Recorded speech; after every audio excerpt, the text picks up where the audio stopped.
বন্ধুরা, তোমরা সবাই কেমন আছো? আশা করি ভালো আছো। আমিও ভালো আছি। ভালো আছি বলতে একটু ঠান্ডা লেগেছে, ভালো নেই, সর্দি সর্দি ভাব। ছেলেটারও ঠান্ডা লেগে রয়েছে, মেয়েরও ঠান্ডা লেগেছে, বাড়িতে সবার ঠান্ডা লেগেছে। আর বন্ধু, আজকে আমার মনটা ভালো নেই, কারণ হাজব্যান্ডের সাথে একটু ঝগড়া হয়েছে। তো ওটা সব সংসারেই থাকলে স্বামী স্ত্রী হয়, তো ওটা কোনো ব্যাপার না। আমার মনটা আসলে খারাপ, কারণ বাবার শরীরটা ভালো না। বিশ্বাস করে বন্ধু, আমার বাবা মার যদি কিছু হয় আমার খুব কষ্ট হয়, খুব খারাপ লাগে, কারণ আমি ওনাদের একমাত্র মেয়ে, ওদের আমার কেউ নেই। আমার কাছেই থাকে, আমার কাছে থাকে বলতে পাশে থাকে এক জায়গায়। মা প্রত্যেক দিন আসা যাওয়া করে, ছেলের জন্য আসে। তো এটাই হচ্ছে ব্যাপার। বাবা মা ভালো থাকে, সুস্থ থাকে, আমার সব ভালো লাগে। আমার কোনো যতই কষ্ট, শ্বশুর বাড়িতে যত অসুবিধা হোক, আমার সেটা কোনো কষ্ট বলে মনেই হয় না। কিন্তু আমার বাবা মায়ের শরীর খারাপ হলে আমার খুব খারাপ লাগে, সেই জন্য মনটা একটু খারাপ। আমার আর কোনো অসুবিধা নেই। স্বামীর সাথে ঝগড়া হয়েছে, আজ না হয় কাল ঠিক হয়ে যাবে। দুজনে থাকলে অশান্তি হয়, কিন্তু ব্যাপারটা হচ্ছে যে আমার বাবার শরীরটা ভালো না, এটাই আমার খারাপ লাগে। ডাক্তার দেখিয়েছে, এখন একটু ভালো আছে। আসলে ওনার দমের কষ্ট হয় খুব, এই গরম পড়লে ওনার খুব দমের কষ্ট হয়।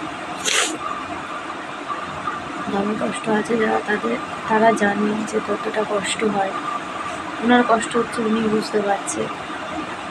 ভগবানের কাছে সবসময় আমি একটা কথাই প্রার্থনা করি, যে আমার যত কষ্ট হয় হোক, আমার তাতে কোনো অসুবিধা নেই, কিন্তু আমার বাবা মা যেন সুস্থ থাকে, ভালো থাকে। আমাদের সব কষ্ট আমার দিক, আমার হোক, আমি সব সহ্য করব, কিন্তু ওনারা যেন ভালো থাকে।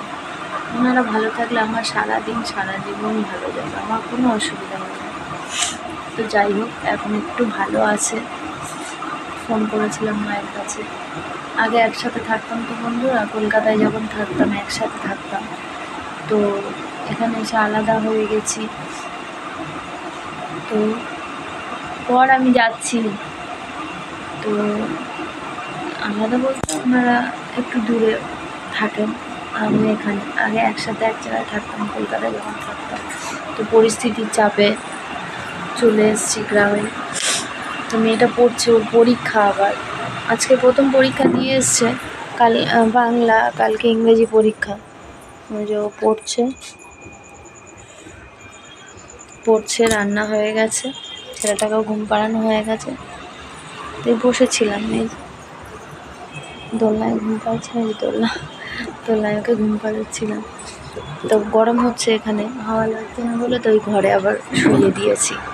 তো যাই হোক, গুড নাইট। তোমরা সকলে ভালো থেকো বন্ধুরা, তোমরা সকলে ভালো থেকো, সুস্থ থেকো। শুভরাত্রি। অনেক গল্প করলাম তোমাদের সাথে।